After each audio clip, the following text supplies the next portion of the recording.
Okay, just got done installing this new 80% Bryant gas furnace.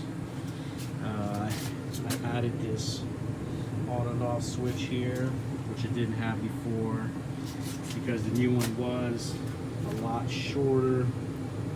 I did have to make this transition here. Not too bad on the flue. Just had a couple pieces here just to connect it.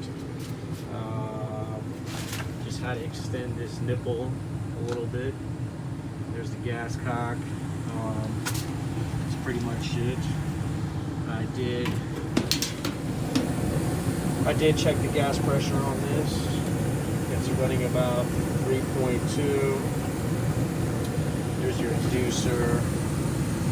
So yeah, it's pretty quiet compared to the other one. So we've already had it running for about a good 15-20 minutes just to burn off any of the oil that's coming from the heat exchanger.